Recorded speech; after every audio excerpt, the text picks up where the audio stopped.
ঘৰ ভাঙি দিয়া হ'ব নহলে জেসিবি লগাই ঘৰ ভাঙি দিয়া হ'ব বিজেপিক যদি ভোট নিদিয়ে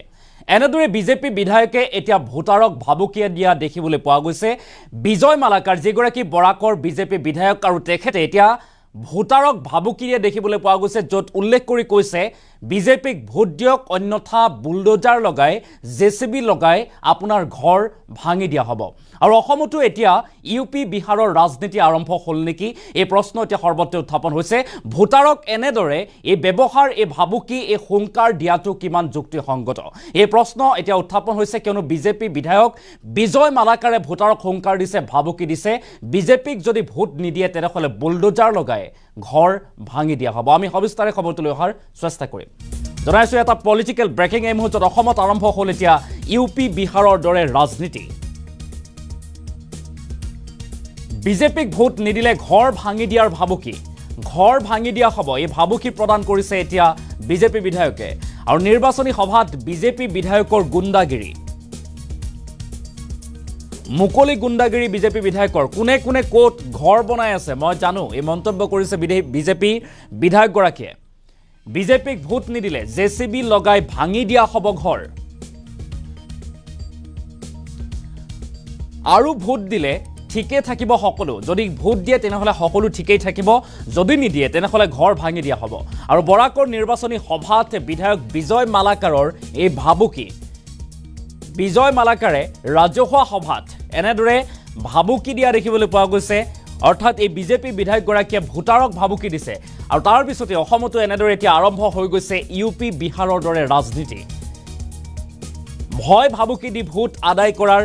ৰাজনীতি চলিছে অসমত আৰু বিজেপিক ভোট নিদিলে ঘৰ ভাঙি দিয়াৰ ভাবুকি দিছে এতিয়া বিজেপি বিধায়কে নিৰ্বাচনী সভাত বিজেপি বিধায়কৰ এই গুণ্ডাগিৰি এটা ডাঙৰ খবৰ বিজেপিক ভোট নিদিলে ঘৰ ভাঙি দিয়াৰ ভাবুকি দিয়া হৈছে আৰু বিজেপিক ভোট দিলে সকলো ঠিকেই থাকিব বুলি উল্লেখ কৰিছে এগৰাকী বিজেপি বিধায়ক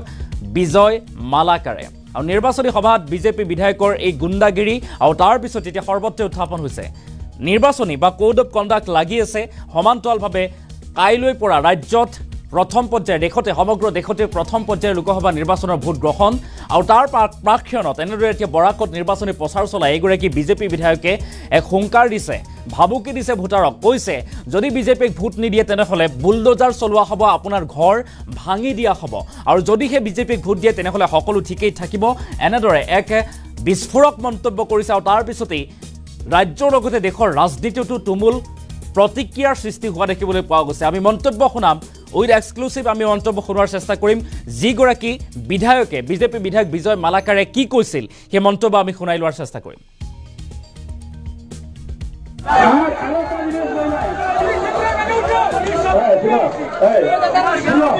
আরেকটা জিনিস স্পষ্ট হয়ে যায় তোমরা যদি নিবার ভোট দাও না সে কোন জায়গার কথা আমি জানি তো বন্ধ আছে তো এরপরে 6 তারিখ রেজাল্ট 6 তারিখ রেজাল্ট 7 তারিখ যাতে খালি জেসিবি যায় না যাতে তোমরা বাড়ি এই ব্যবস্থা করো আর খালি জেসিবি না আর আরেকটা জিনিস নাই আরেকটা জিনিস স্পষ্ট হয়ে যায় তোমরা যদি নিবার ভোট দাও না সে কোন জায়গার কথা আমি জানি তো বন্ধ আছে তো এরপরে 6 তারিখ রেজাল্ট 6 তারিখ রেজাল্ট 7 তারিখ যাতে খালি জেসিবি যায় না যাতে তোমরা বাড়ি এই ব্যবস্থা করো আর খালি জেসিবি না আর আরেকটা জিনিস নাই আরেকটা জিনিস স্পষ্ট হয়ে যায় তোমরা যদি নিবার ভোট দাও না সে কোন জায়গার কথা আমি জানি তো বন্ধ আছে তো এরপরে 6 তারিখ রেজাল্ট 6 তারিখ রেজাল্ট 7 তারিখ যাতে খালি জেসিবি যায় না যাতে তোমরা বাড়ি এই ব্যবস্থা করো আর খালি জেসিবি না আর আরেকটা জিনিস নাই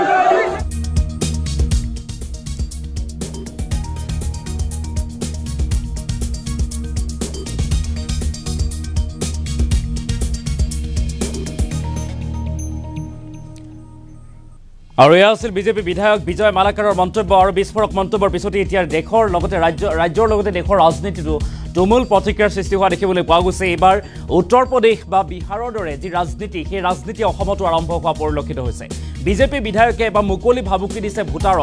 ভোটাৰক কৈছে যদি সেই বিজেপিক ভোট নিদিয়ে তেনেহ'লে বুলডোজাৰ চলোৱা হ'ব, জেচিবি লগাই দিয়া হ'ব ঘৰত, আৰু যদি বিজেপিক ভোট দিয়ে তেনেহ'লে সকলো ঠিকেই থাকিব বুলি স্পষ্ট ৰূপত উল্লেখ কৰা দেখিবলৈ পোৱা গৈছে। এটা ডাঙৰ খবৰ এই মুহূৰ্তত বিজেপি বিধায়ক বিজয় মালাকাৰৰ বিস্ফোৰক মন্তব্যৰ পাছতেই এতিয়া চাঞ্চল্যৰ সৃষ্টি হৈছে। সঁচাই ইউ পি বিহাৰৰ দৰে ৰাজনীতি এতিয়া অসমতো আৰম্ভ হ'ল নেকি? বৰাকত নিৰ্বাচনী প্ৰচাৰ চলাই এইগৰাকী বিজেপি বিধায়ক বিজয় মালাকাৰে এক তাৎপৰ্যপূৰ্ণ বিস্ফোৰক মন্তব্য কৰিছে আৰু তাৰ পিছতেই খলকনিৰ সৃষ্টি হোৱা পৰিলক্ষিত হৈছে। স্পষ্ট ৰূপত মুকলিভাৱে এক মুকলি নিৰ্বাচনী সভাত উল্লেখ কৰি কৈছে যদিহে বিজেপিক ভোট নিদিয়ে তেনেহ'লে জেচিবি লগাই ভাঙি দিয়া হ'ব ঘৰ। এটা অতিকে গুৰুত্বপূৰ্ণ খবৰ, ডাঙৰ খবৰ, যি সময়ত অসমত ৰাজনীতি শান্তিপূৰ্ণভাৱে ৰাজনীতি বা ৰাজনৈতিক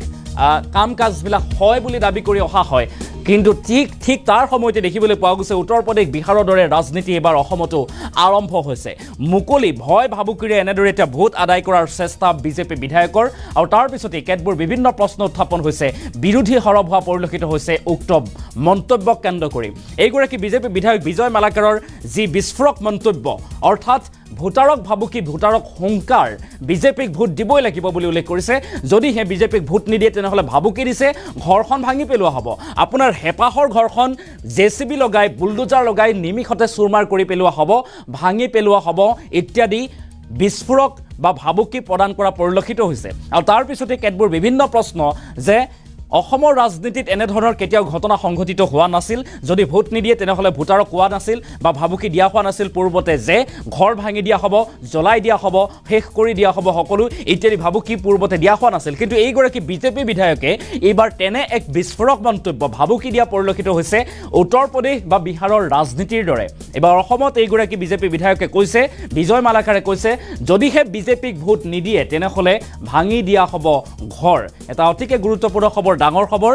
বিজেপিক ভোট নিদিলে জেচিবি লগাই ভাঙি দিয়া হ'ব ঘৰ বুলি ইত্যাদি এক বিস্ফোৰক মন্তব্য প্ৰকাশ কৰিছে এগৰাকী বিজেপি বিধায়কে। আমি পুনৰবাৰ বিধায়কগৰাকীৰ মন্তব্য শুনোৱাৰ চেষ্টা কৰিম।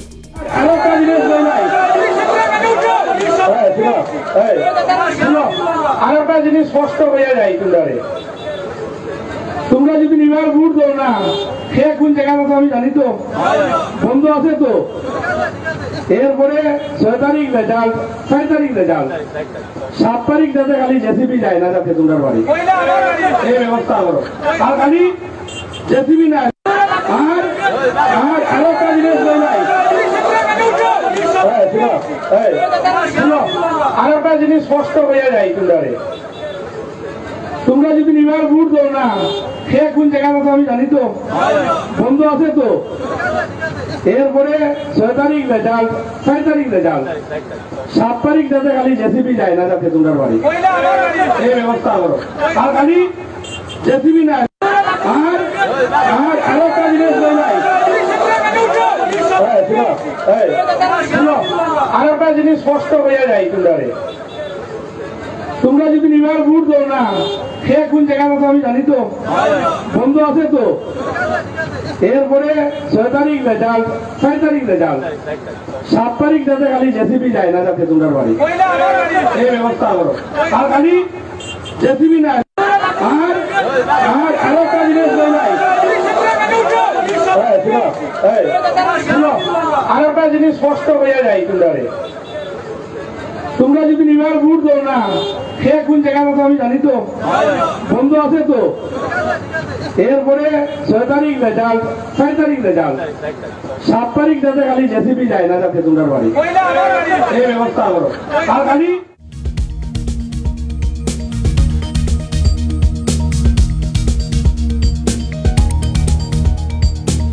আর একটা জিনিস স্পষ্ট হয়ে যায়, তোমরা যদি নিবার ভোট দাও না, সে কোন জায়গাটা আমি জানি তো, বন্ধ আছে তো। এরপরে 6 তারিখ রেজাল্ট, 6 তারিখ রেজাল্ট, 7 তারিখ যাতে খালি জেসিবি যায় না, যাতে তোমরা বাড়ি এই ব্যবস্থা করো। আর খালি জেসিবি না, আর